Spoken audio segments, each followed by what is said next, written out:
Good evening. So we're going to hit the ground running here. So I hope nobody's late. First of all, everybody keep blame tag in your thoughts, seeing how he is in the middle of that mess in Florida right now. And I know he lost power permanently there for just a little bit ago.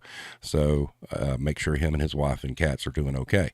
So tonight, I'm extremely thrilled to have Miss Shawna Potter here this evening. She is the lead vocalist for the band War on Women, and she is also an author. Her book is Making Spaces Safer. Her website is shawnapotter.com.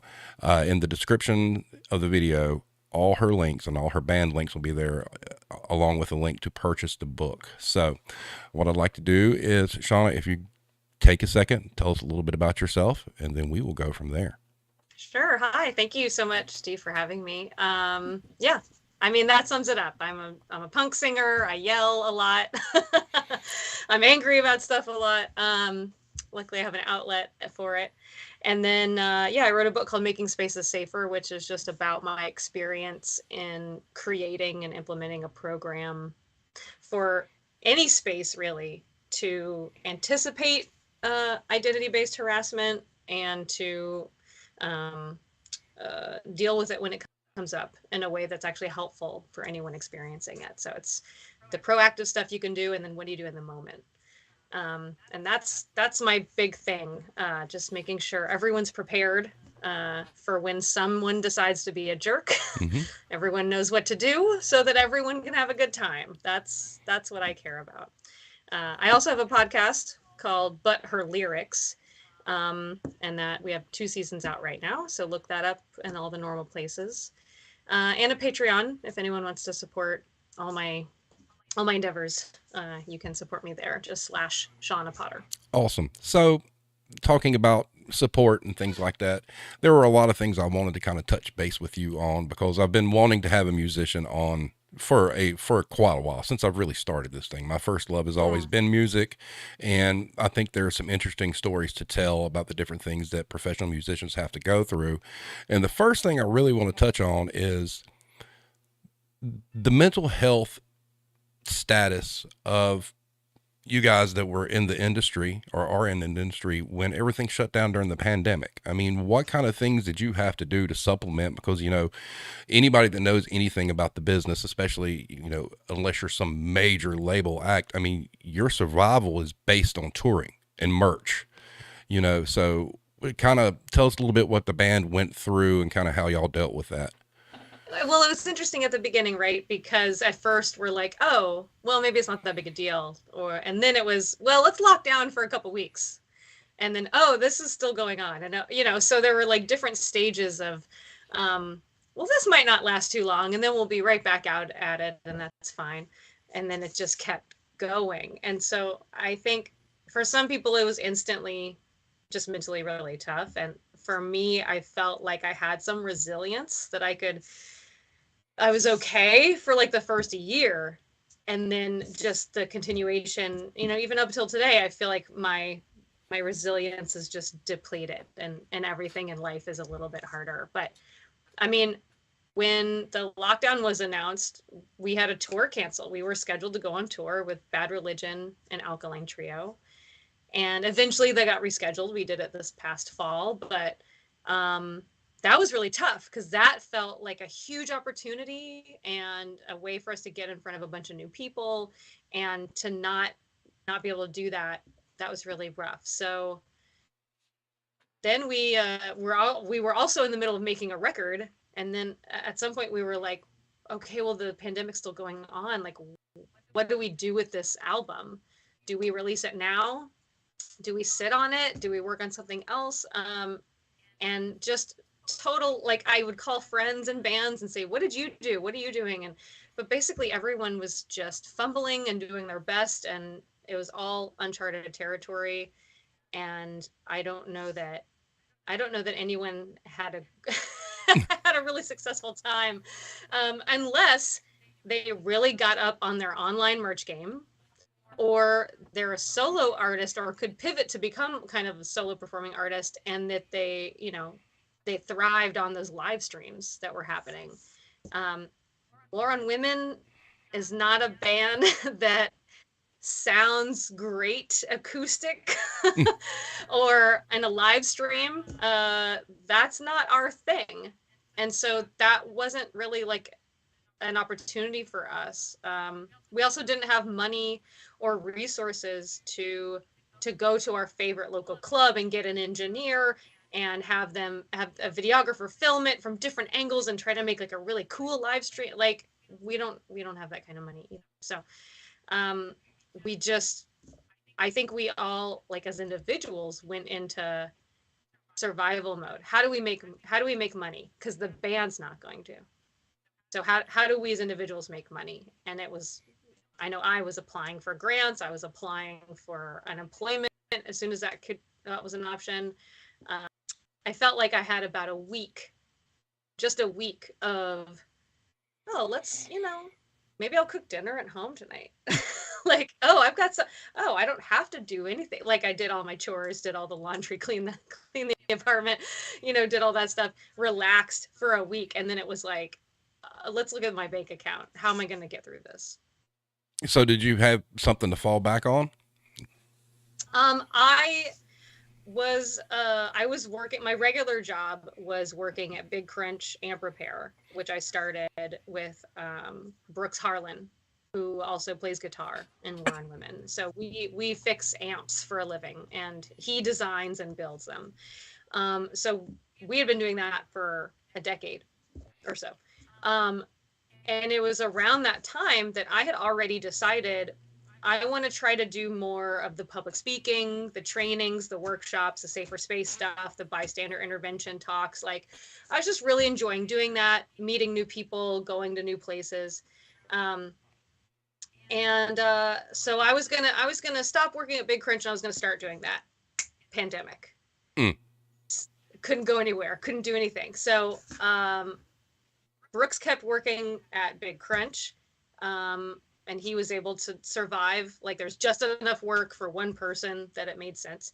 And I luckily got a grant to do something that's sort of under my umbrella of safety that just saved my fucking ass. It totally saved me. And without that, I'm not sure what would have happened. Now, were you guys eligible for the PUA when that finally kicked in as gig workers? Yeah, yes. But then in Maryland, it went away. Oh, wow. So it's like I certainly got it for a while. It's not an option anymore. It became, I mean, that's its own job, right? Applying for grants, applying for unemployment, keeping up with all the rules, getting all the things that you need to do, and re-enlisting, reinstating, like that is a job. So I spent a lot of time doing all of that, and it just became too difficult at some point to like try to get unemployment anymore. It kind of kicked me off after a while, and I was like, I can't. Well, at least you didn't go back to retail, right? Yeah. That is one thing. You have a musician, but you also have someone that worked a lot of retail. That was my first job, second job, third job, so I definitely have some experience in retail and some light food service, like cafe, coffee shop kind of stuff. Nice. All right. So we're going to pivot a little bit here, still music industry based. And this is something that I had a very limited exposure to the business. I did studio work for a little while when I lived in Atlanta. By the way, you're going to be playing a show on my wedding anniversary on October 31st at the Masquerade. Well, are you going to be there? What better way to celebrate? No, I'm going to be in South Carolina working at a grocery store. But anyway, as far as like, my experience with the industry, and I did a lot, that was a little bit more, even though I'm kind of like a metal guy or whatnot, I did a lot kind of in the R&B hip hop kind of vein, the session stuff. And it wasn't a lot of work there. Yeah. But it wasn't a lot, but I learned a lot about like how the business kind of operated as far as how it cherry picked talent. And the one thing I wanted to ask you about is it's kind of two part. Firstly, the overall treatment of women in the music industry, and do you see it getting better? And the second part is the thoughts of women being, overly sexualized as a product versus talent, meaning you could have a great singer, a great musician, but they don't have that marketable look and they just kind of get pushed to the Hmm. side, but they'll get some Barbie doll up there who they'll auto tune to death, put her in skimpy clothes and put her on TV and send her out there. So your Yeah. thoughts on that too? We don't have a long enough time period for me to give you all my thoughts. Okay, you're asking big questions, but um, you know, the words of Gloria Steinem have always resonated with me. At some point in the past, obviously, she was asked about that time when like Miley Cyrus was like going full on anti Disney Mm-hmm. basically, and just making sure everyone knew she's over 18, she's a grown up, she can do what she wants. She's really asserting herself as a grown person, um, and was, dancing around in next to nothing at VMAs. Someone asked him about that, which I don't even know why you would bother asking someone so amazing and so important in feminist history about Miley Cyrus, but they were like, "What do you think about that?" And she said, it's hard to be mad at someone. I'm paraphrasing, but it's hard to be mad at someone or blame someone for playing the only game they know. Mm-hmm. Like someone else set up the rules, and if you look at the board and you're like, "Well, I want to get to the end. I want to get to the finish line, and you can do it this way or this way." You might make some choices that you wouldn't make if those parameters weren't already in place by put there by someone else. So that has always given me a bit of empathy for people that are just doing their best because they just want to perform. So fine, you want me to put on next to nothing, who cares, I'll do it, um, because people are still passionate about playing music whether we like that music or not. Mm-hmm. Like performing is an art. And as a former theater kid too, I'm just like, performing is an art. So it's hard to be mad at folks who participate in it. It's more like I'm mad that society has gotten to the point where we don't analyze it or question it or give equal opportunity to folks. But that's also why it's so inspiring to see someone like Billie Eilish, who's like wearing a baggy t-shirt Mm-hmm. and shorts because she's like, yeah, but this is comfortable, and like I actually think that is a really big deal, that she got popular and for young women. I think she's a great person for young women to look up to say like you can have great music, a great voice, you can get big, get popular, and still dress comfortable. That's okay. Yeah, That she sort of answers your question. I mean, but basically, are things better for women? Yes and no. I think capitalism ruins everything around me. So true, true, true. it's like capitalism consistently tries to make things worse no matter what advances we get. And whether that's in, the laws or just societal, progression, whatever. And then capitalism comes in and it's like, but how are we going to make money? Right. So it's a tough one. Um, so when I want to get into the activism part now. Okay. Okay. So I did see that Hollowback is now right to be correct. Yeah. And the first question I have is, with the making spaces safer, what was the impetus of it being so based around arenas, and venues, and I'm guessing it kind of goes along with this. These stats are really hard to find because I looked and there's not a lot of publicly available numbers, but from a BBC article in 2018, it said 43% of all females under 40 years old have faced unwanted sexual behaviors at concerts. Overall, 22% have faced assault or harassment, yet only 2% reported it to authorities. Also, the University of Nevada, Las Vegas did a study in 2018 saying that 92% of women surveyed reported some type of harassment. It shows 62% were verbal, 55% were groped, and 3% were raped. Now ask me a question. Well, is that kind of behavior the impetus for kind of your passion for talking to people that run venues and inclusivity and making sure that people know the right things to do to disarm a situation? I think my concentration on venues, and I actually don't deal with arenas that often. It's more like small and mid-sized, like independent venues where they don't have to answer to a corporate overlord. They can just make decisions for themselves, right? That makes it easier to make change happen. My impetus to work with venues, I think, is just a perfect marriage of my activism and anti-street harassment work, and then just being someone that has played and gone to venues since I was 12 years old. Like I've been going to shows and playing shows for a very, very long time. And so it's just my lived experience of like, well, here's a place where people gather and it's dark and there's alcohol. Um, but there's so much more that I think people could be doing. Uh, what if they just let me tell them? What if I just write a book about it? Like, what if I just share this information? This is not information that should be kept secret.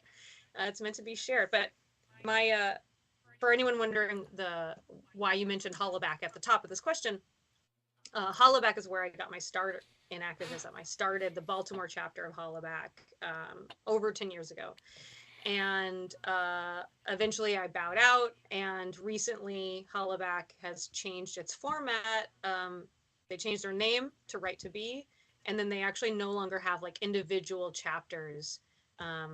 It's just the main chapter in New York City. So I think they're kind of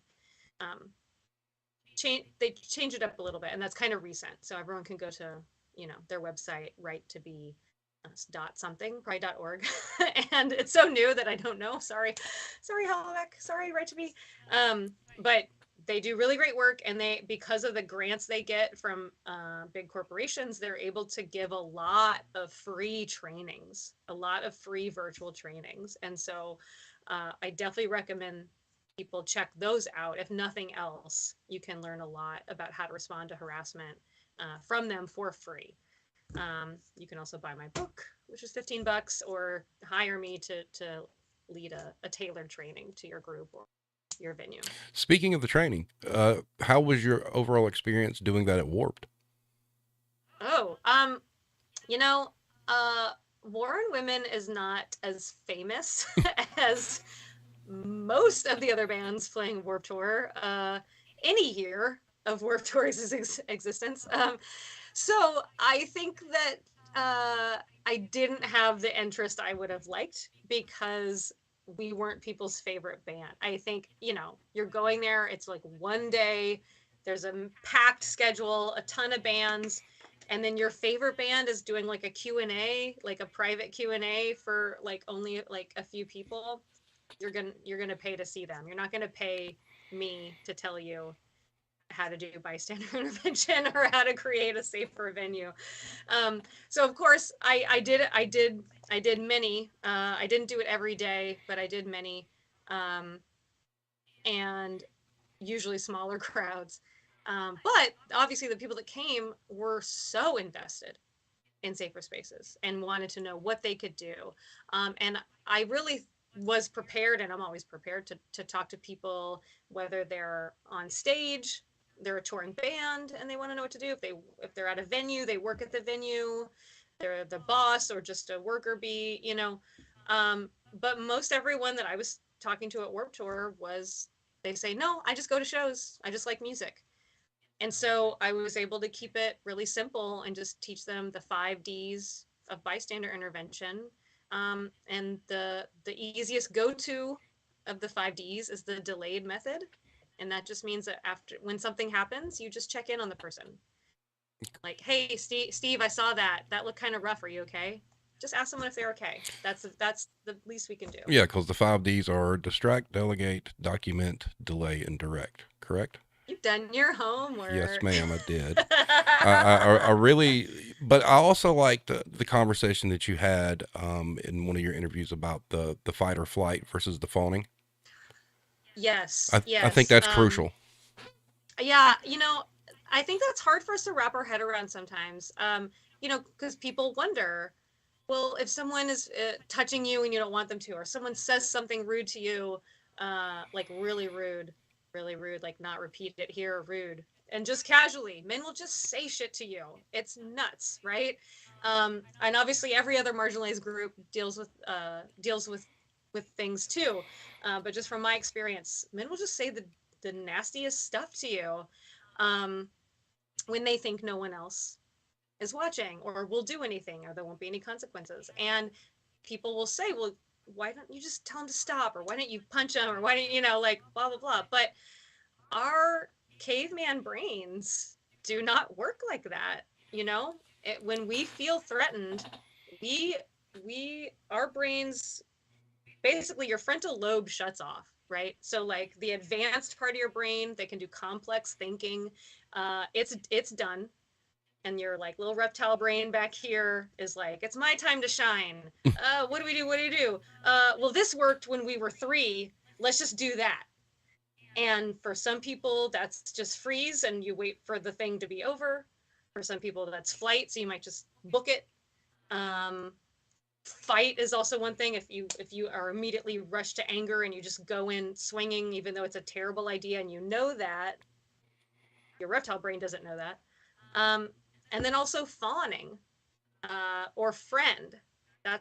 They kind of mean the same thing. And fawning just means um, you kind of pretend, again, not really like consciously, but you pretend to be like, yep, everything's great. I'm polite. Everything's nice. Don't be mad at me. Okay, bye. Like you become buddy buddy with them in a way, in hopes that whatever they're doing to you stops or doesn't get worse or is over more quickly. And And that that's also that's works a for, tough one to understand. yeah, and that's also, that works for, a bystander who's interfering as well. Yeah, to like to you mean to explain maybe why they're not intervening or Right. Or yeah.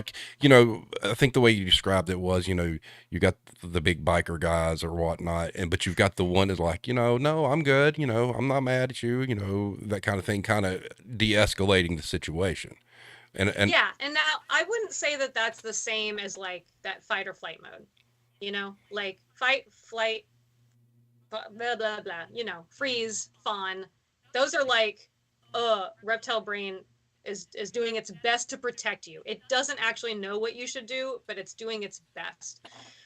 When people actually engage in like de-escalation techniques or they're talking someone down, that's someone that has a little bit more control in that moment. Their frontal lobe hasn't shut down, and they're doing their best to just bring down the temperature a little bit.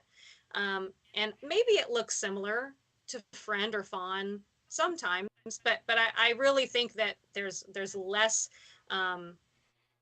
big thought when you're fawning and just trying to be like, I'm not a threat and goodbye. you know I don't know. I'm also not a fucking brain scientist, so I'm sure I'm not describing it perfectly, but there is a reason I wrote it out in a book, is so that I wouldn't have to memorize it and answer a quiz at any point, because then I would get an F. So I did the research and then I wrote it down so I don't have to remember it all. exactly. It will, it's what Einstein said, about his phone number. Why memorize something when I can just look it up? Yeah, Right. yeah. Yeah, that's half the reason I wrote this book. I have a terrible memory, honestly. And so it was really nice to get it all down. I will literally look things up in my own book to make sure that I'm saying something correctly. So it is useful. Well, one thing as an artist, especially as a front person in a band, okay, you guys wield a pretty incredible amount of power from the stage. And we've all seen videos of different artists or whatnot where you may have to be the one to point out something that's going on in the crowd. Mm-hmm. And I think it says a lot for the artists out there that are paying attention to the floor, and they see Hmm. wrongdoing going on, and they step up versus the situation that you had discussed in the past about an incident at the Warp Tour. Hmm. But And I don't. Part of my training sometimes is telling people how much power they actually have, mhm. like just reminding them. I think a lot of artists don't necessarily think about it like that. And for me to say, no, no, no, you can do a lot because you have a PA behind you, you have volume behind you, you have lights on you, you have a microphone. Like you can do so much. Um, and I think that that's like, I've seen some people when I'm talking to them, that blows their mind a little bit, you know? But anecdotally, I was just consulting with an arena about some safety things, and they told me that ever since I think it was Travis Scott at a festival, Oh, Astro like World, someone yeah. Astro World, like yeah, someone got killed. Is that right? Mm-hmm. Like they like crushed in a crowd kind of situation. Ever since then, this arena is noticing that more of the artists coming through their venue are willing to stop something, to say something before it becomes like a big issue. Like they're quicker to say, hey, hey, hey, what's going on over here? Get the lights up. We're security, blah, blah, blah. Um, which I think is, you know, when you're that big and you're playing arenas, it's probably a money insurance thing. Oh yes. But also you can care at the same time. And I think everybody, it's okay to respond to wake up calls. So I think Astro World is just a wake up call to people of like, you are in the best position to see what's going on when it's dark. And ushers are worried about, oh, let me make sure you got the right ticket, you're in the right section. Everyone else that's working, as you know, is not getting paid very much. They're on their feet, they're tired, Mm-hmm. it might be their second job. Everyone's doing their best, I'm sure. But you're the one that can actually see the audience the best when you're on stage. So why not say with all that power? Well, to your point too, talking about the size of venues. I mean, smaller venues. I mean, let's face it. We've all went to shows at smaller venues. They're extremely compact. You've got some situations where it may seat 1,500 people, and it's like a can of sardines. And there's a lot that can go wrong in that pack of people. And I've been to plenty Yeah. of shows that way. It's almost a responsibility at this point. If you see, it's the whole, if you see something, say something. And Yeah. the people on stage, you've got, typically most of the action is going to happen there. Well, what would you say, like the first 10, 15 rows, Right. you Right. know? Right. Yeah. Where you can see. Yeah. And I think it's a matter of like, no, it's not fun to stop a song, stop a show, to be the parent or whatever saying, come on guys, knock it off. But the more we do that right now, we can change audience culture a little bit, and the more just normal it will be when you say, hey, everybody back up. Everyone will back up and give some space, like the more that we do it. But that's really funny that you say like 1,500 for small venue. When I think small venue, I'm thinking Oh, like 50. oh, wow.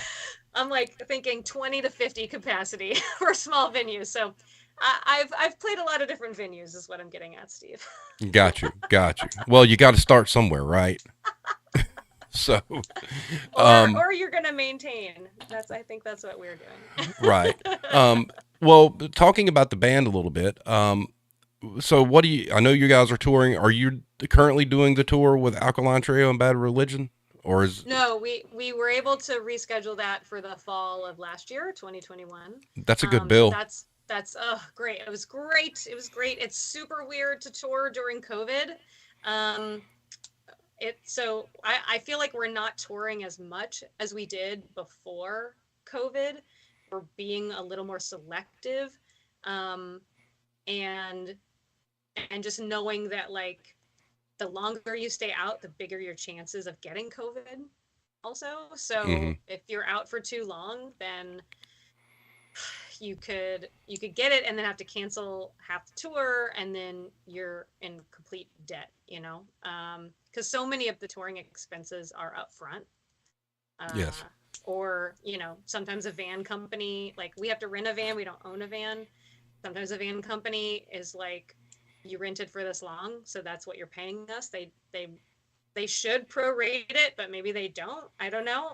So you just always, or you buy a ton of merch in advance and then you have no one to sell it to. So um, yeah, we've done a few tours. We have a couple more runs before the end of the year.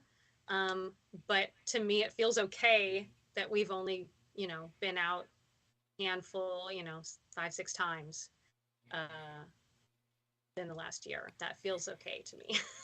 And I'm assuming the band has dodged a bullet on COVID.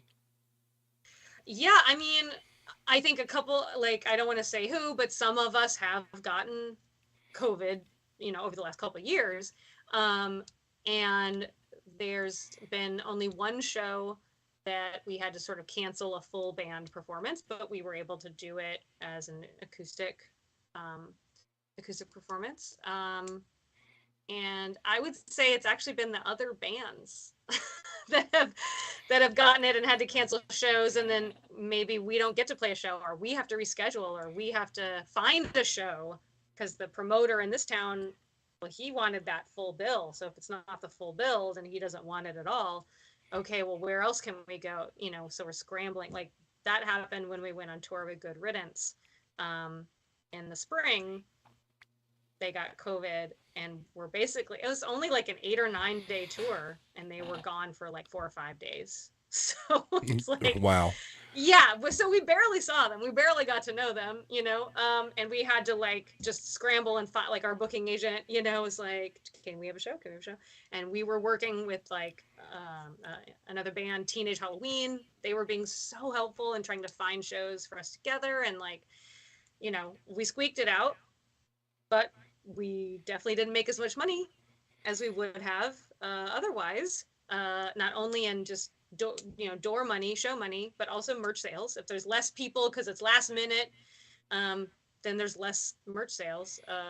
So yeah, it's complicated and Well, it's tough. a lot of people, a lot of bands had a problem in the spring. There were a lot of tours that got canceled. I was just totally shocked that the stadium tour actually fucking happened, to be honest with you. Yes, yeah, I was like, yeah, that's gutsy with what's yeah, going on. yeah, Like that's, the insurance company's sitting there like the meme with the dude behind watching behind the tree, rubbing his hands, waiting for that to fall through. But so as far as like your band goes, I'm assuming you guys don't have like a big road crew or anything, right? no, no, no, no, Yeah. no. We do it So ourselves. Yeah. yeah. So really, when the pandemic hit, you're looking at basically your core band. You didn't have a lot of other people to worry about, That's true. correct? There are a lot of other bands, all their crew. Some of these bands they tour enough of the year that their crew are on retainer, right? Yep. And but that only works if the band can count on making money.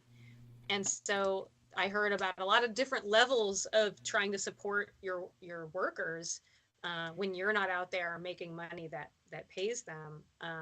Some people were just like, we can't, sorry, go get unemployment.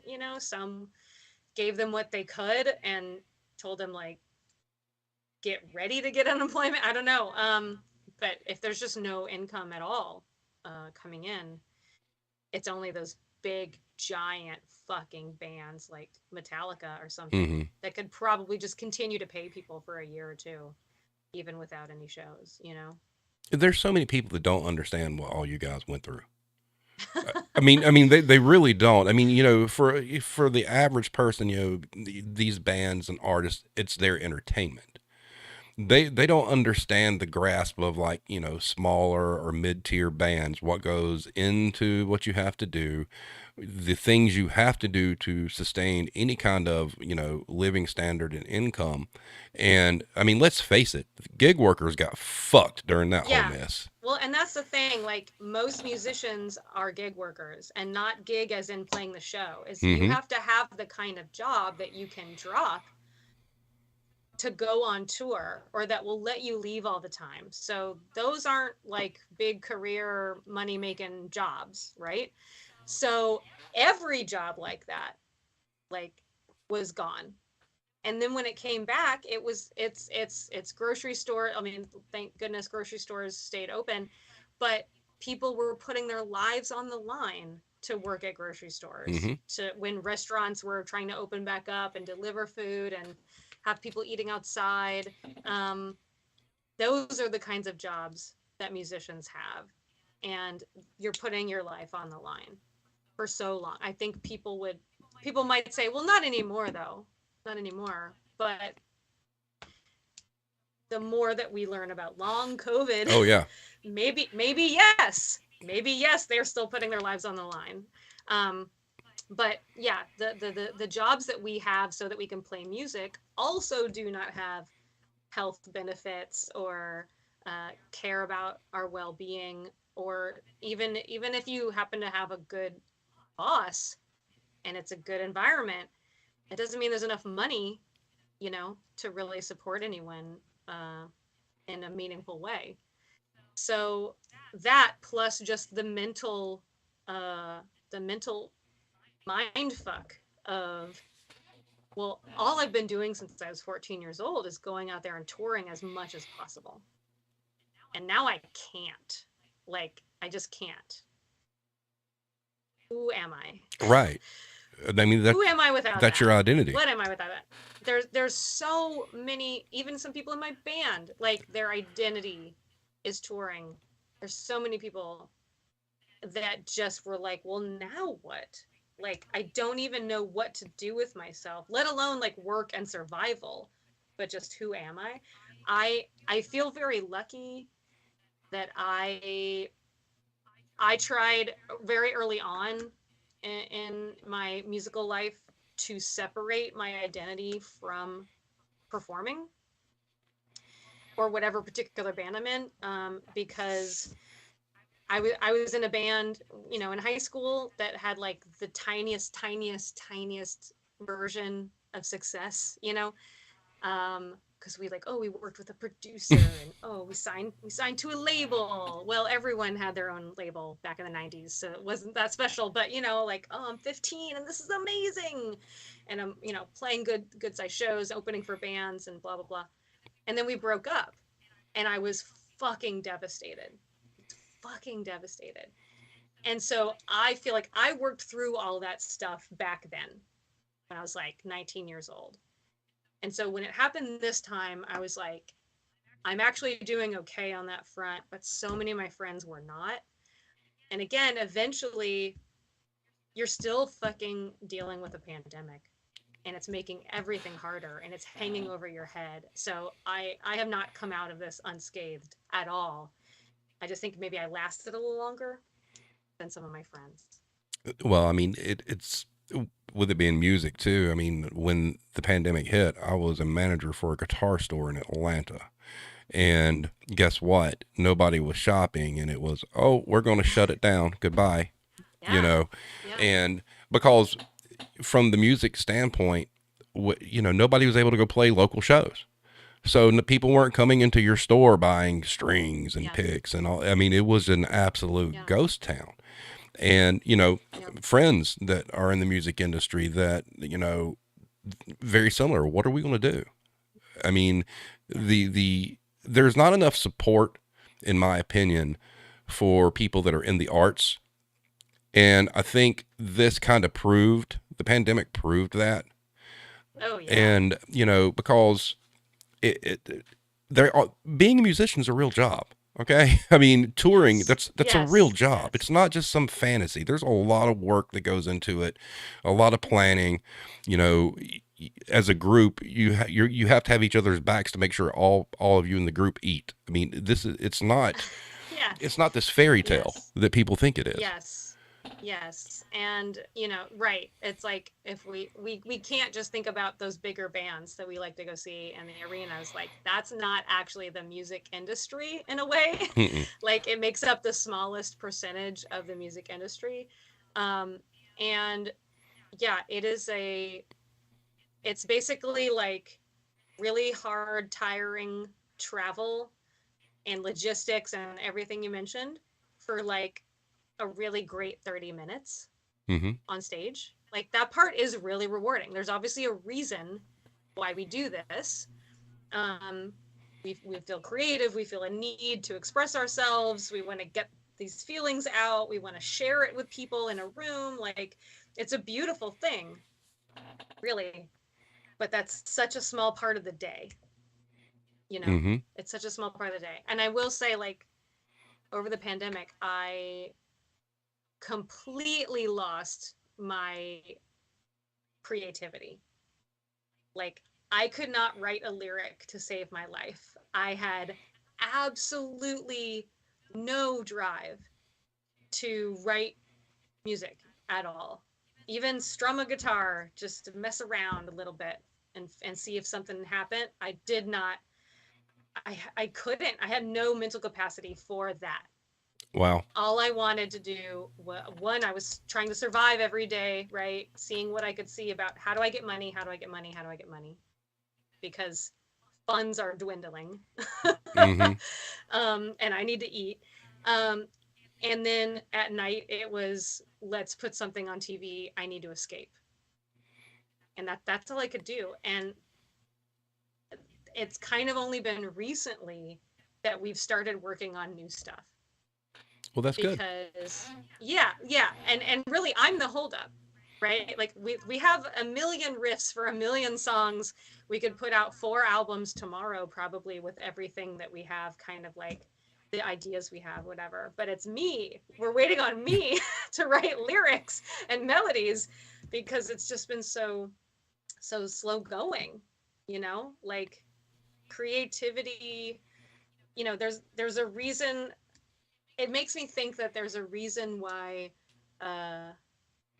you know, society considers the best artists to be like all these white dudes or whatever. And it's because, like, well, they had like the time and the Mm-hmm. resources, and maybe they weren't all worried about you know, where their meals were coming from. And there's kind of this joke on I see with writers you know, on Twitter or whatever, that like, oh, all these great American novels exist because those dudes had wives that did the laundry, did the dishes, made their meals. Oh, here's your tea, took care of the children, so they didn't fucking have to. So they actually had the capacity to sit down and be creative. It's not because they're better at those arts, right? I agree with It's that a because hundred they had percent. the, yeah, they just had the opportunity and the privilege to lean into it.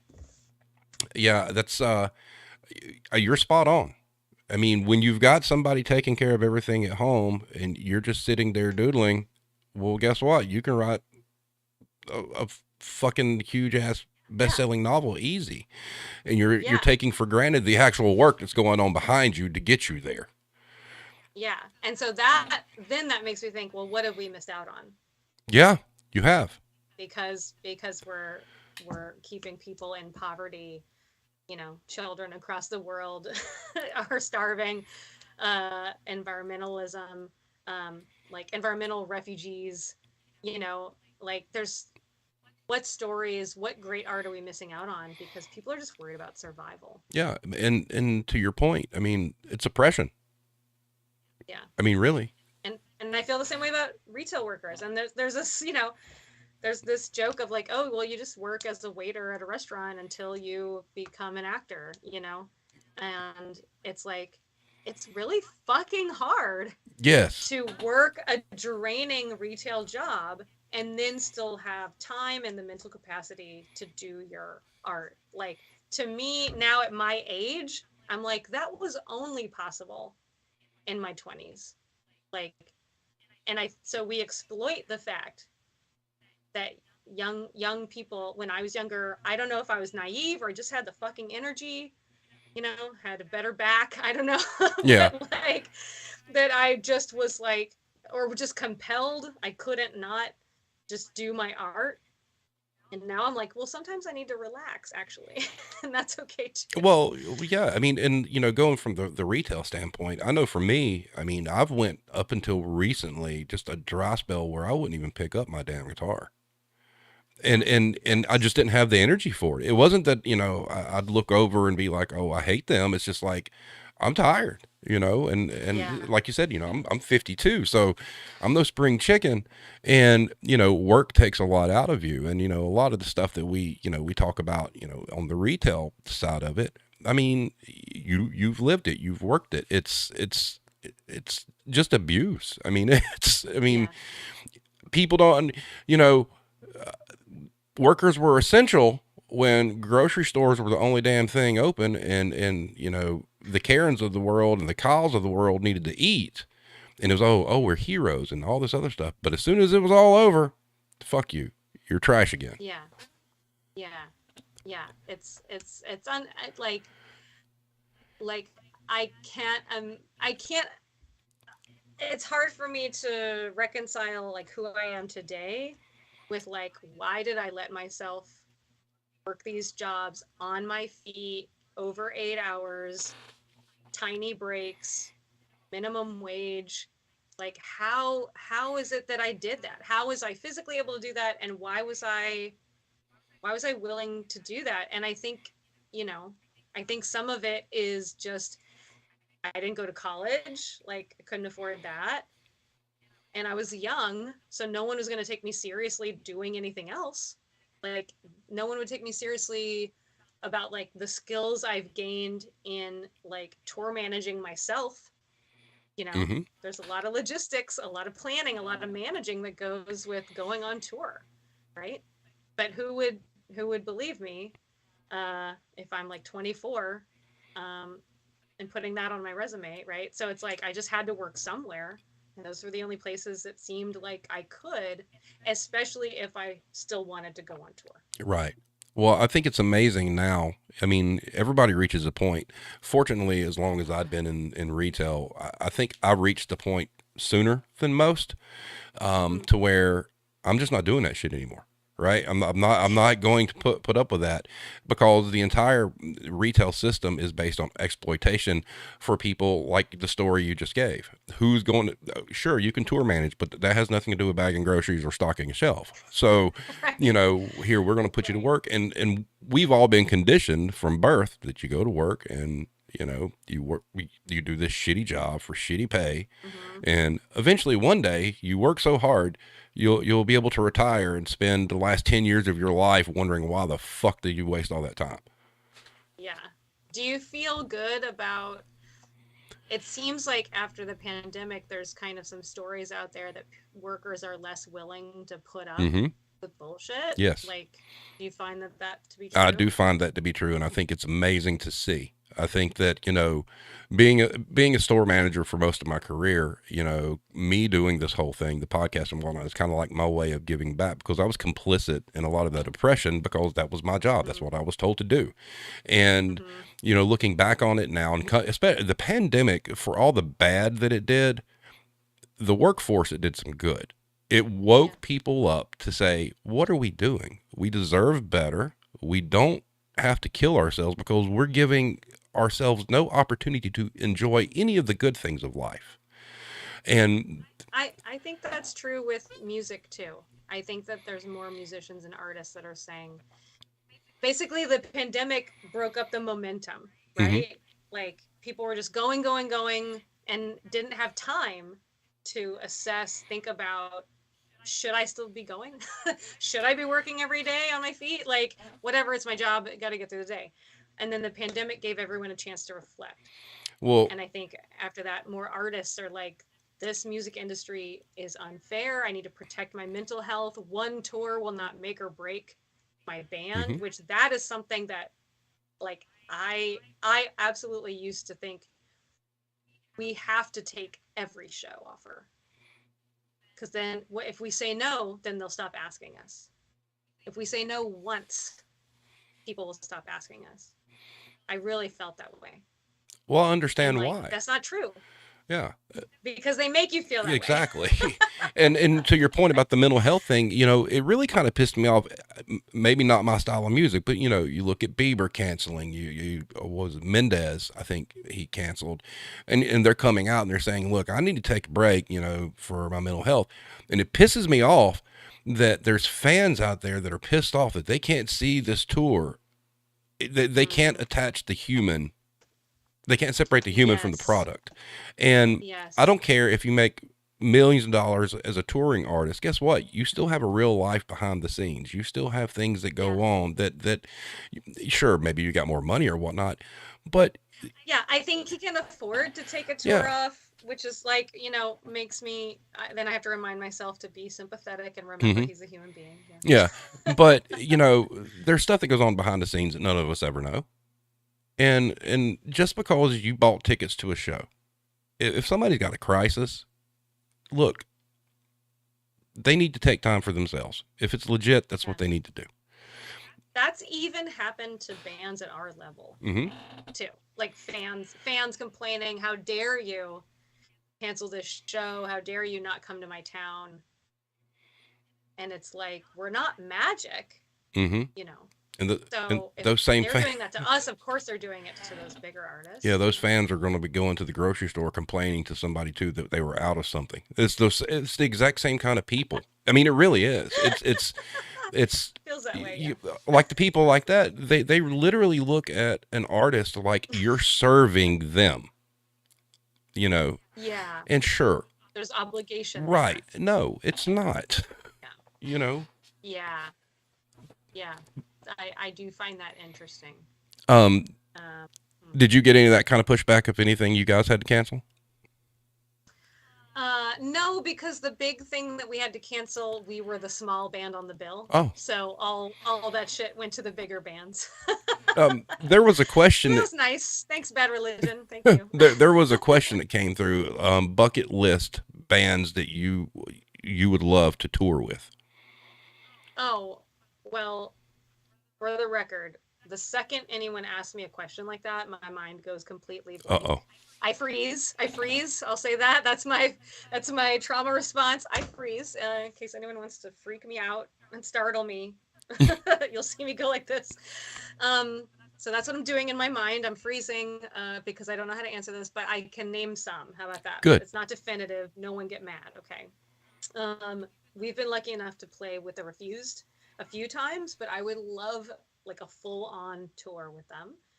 Um, Also, I love touring with Bad Religion, and I'd love to like tour Europe with them or something. Like go somewhere else. So we did the States. Let's try another country. Um, I I love my friends in Anti-Flag, Hmm. and so it's always nice to be around friends. Um, and I also really love is it oh, I might have to look it up. Is it Amel and the Sniffers? I don't know how you pronounce that. I don't know if it's Amel. Um, I'm liking them right now. You know what, Katy Perry, take us on tour. We're fun.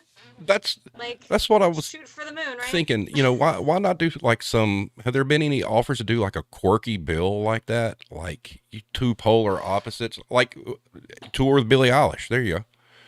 Right. I know. Like I would actually really love that. I think we've played with bands like that are all under the rock Hmm. umbrella. So maybe it's a different kind of punk, or maybe it's like more 90s indie rock, or whatever. Maybe they're more metal, maybe they're more pop punk. So we haven't really toured with anyone that sounds exactly like us, which is awesome. But I am interested in more weird. Yeah. And I think there's so many like women are dominating pop music. Like they're just putting out the best stuff. They're the most popular pop artists. Um, and I think to expose their audience to some feminist hardcore punk would actually be very, very cool of them to do. So literally, can you just tell that I want to go on tour? Yeah, yeah. Well, I'm thinking. Well, Anyone, take Anthrax me and on Public tour. Enemy made it happen. Exactly, exactly. I fucking love that. I love that so much. Right. So like I've been listening to Lotto, who is a rapper that's out right now, and I think she's really cool. She did the like uh Big Dick Energy Mariah Carey mashup song. Um and Cardi B, call us up. We're here for you anytime. Let's do it. I'm really shooting my shot. These artists are way out of our league, Well, but I love the idea. the one thing you're talking about how like females are kind of like dominating the pop, industry. One thing that I'm seeing, and as a guitar player, lifelong, I am 100% convinced that our next round of guitar heroes are going to be women. There There are some are so fantastic. many. Yes, there's so many amazing like working guitar players, if you know what I Hmm. mean. Like they're hired guns, they're in the band for artists that might be pop artists that have a live band. They're playing with Alice Cooper, they're playing with Beyonce, right? Like, so maybe more people are seeing them on stage, and I would love for that to transfer over into like actual like your own band, like right, Yes, like a Joan Jett kind of like you're the artist, you're not the hired gun. right. I'm hoping that you're right, that the next wave would be like people starting their own band. Because And to be fair, like there's so many bands out there with women in them playing hmm instruments, and it's amazing. There's just so many bands it's hard to keep up with, and also some bands are given more attention than others, and it makes it easier for bands that are maybe white dudes to get ahead or you're get the you're correct. tour or I, whatever. I fully embrace the women guitar flood because if the states can get on board with like Japan, my God, there are some phenomenal women guitar players coming out of Cool. Japan. Oh, really? Cool. Yes, I Very mean, cool. almost to the point you wonder if that when they're born, they're handed a guitar at birth. They're the Right. kind of guitarists that like I just want to take my guitar and throw it in the stove or something. There's no use Well, in that's trying. another bucket list. So that's not a specific band, obviously, but we've never played Japan, and I would love to. So that's a bucket list thing. If anyone's heading over there or wants to bring us over there, please let me That would know. be cool. Yeah. Very very cool. So real quick, I don't want to waste any more of your time. You've been very gracious. Um, Thank you. um, your secret superpower, if I'm not mistaken, is Hmm. cross stitching. Yes. I'm so good at it. It's not hard. Yes, that is also a thing that during the pandemic I almost couldn't do it. It wasn't, it stopped being a meditative, relaxing thing and almost became stressful. Isn't that Yeah. wild? The pandemic was so fucking weird. It's so weird. But recently, like I've started it up again. I actually have a bag. I have a bag right behind me with like a little kit, and so I can take it anywhere in the house or traveling and like just do something. Um, yeah, and it's something that before the pandemic I really enjoyed doing in the van when we would be on tour, because there was no other way to stay off my phone. Oh, Like I like if I'm keeping my hands busy, then maybe I'm not watching every Netflix show in existence. And I just wanted to be more present and see the cows going past me, you know? Um and it was yeah, I have very good memories of it, and I'm just kind of only now starting to bring it back in my life do you make actually. your own patterns? Yeah, sometimes like it's really easy to you can either be like super creative. It's kind of like music. You can be the person that like improvises and is like, doing a solo, doing whatever you want. Or you can be like, oh, here's the riff and the structure, I'm just going to play that really well. And so you can kind of do do whatever, do both. um at first I really wanted to be the improviser, um, and do all kinds of wild stuff, and that was good to sort of learn the basics of it. Um, just stitching in general, not even just cross stitching. There's different kinds of embroidery. Yep. So we're getting really interesting now. Um, but then I was like, I kind of just want to know what I'm supposed to do, because it's more about like the meditative like hand movement. Hmm. and then you have a finished product at the end of a van ride. Like, that's really satisfying, instead of being bored or getting car sick trying to read, or like killing your mind with more TV. And I say that with love because I fucking love TV. So there's no judgment when I say that. I watch so much of it, which is why I thought maybe on tour that would be nice to just take a break from it sometimes. Right. Have you ever given any Good thought? excuse for a break. You given any thought to going to do any more kind of theater stuff? I would love to. It's hard to be a Jane of all trades and master of none. Mm-hmm. I just have so many interests, and it's that thing of like, okay, but I have to pay the mortgage this month. So what do I need to do? Like, I got to think about what I need to do, not what I want to do. And again, as a gig worker, sometimes I'm having to create a paid opportunity for myself that wasn't there. You know, check in with people. Hey, did you want that training this month? Let's do it this month. Oh. You know, that happens sometimes. So, but I am starting. Basically, if anyone's watching at any point that wants me to be in anything, I'm an only child. Put a camera on me, put me on a stage, happy to perform. I love that stuff. It's so fun. Like, you're talking about 2 Minutes to Late Night. I love working with them. Oh, that's great. Funny stuff. Yeah, doing just, you know, skits, whatever. Like, I really, really love acting. I've just been getting my performing kicks on stage playing music for so long that I kind of got out of it.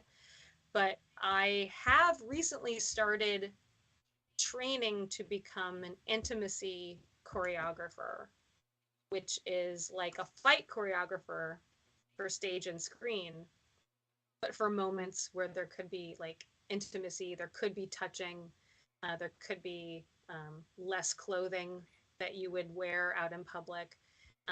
Not even all necessarily sexual, but just something that might feel intimate to the actor, mm-hmm. even.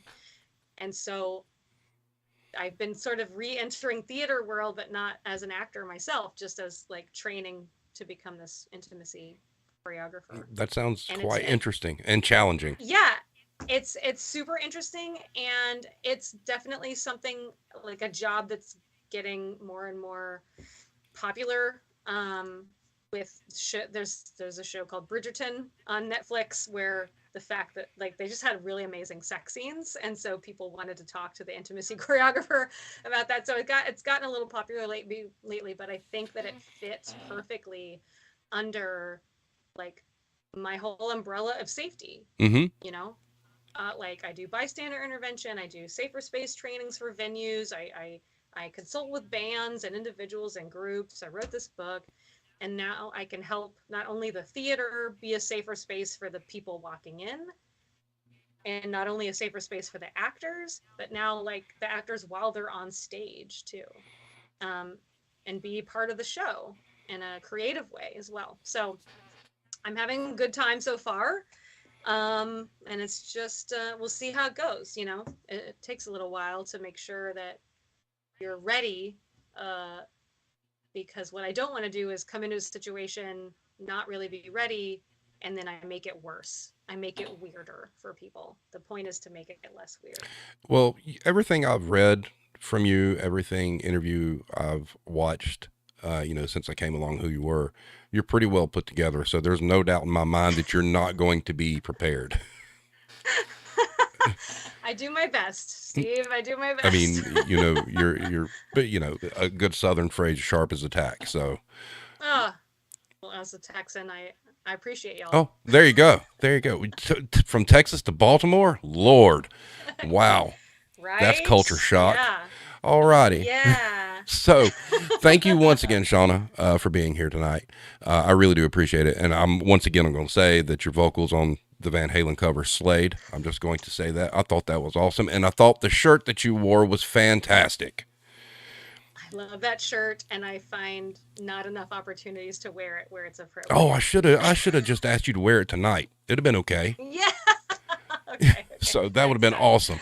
But anyway, real quick, you know, give us like your last little pitch, where to go. Like I said, I've got all the links to all your stuff, your podcast, the whole 9 yards, in the video description, along with the link for the Great. book. So if there's anything you want to Please add, check that out. Really, buy the book and like and subscribe to my podcast. And if you want to help me do all my silly feminist things that I love doing to keep everybody safe, support me on Patreon.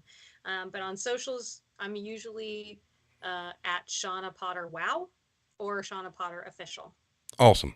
Well, thank you so much, ma'am. You stay safe up there. Good luck on the tour. Have fun at the masquerade.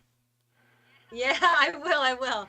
I'll give you a shout out. You'll be there in spirit. Yes. Thank you, Steve, for having All right. me. Seriously. Thank you so much, everybody. And we will see you guys next time. Thank you.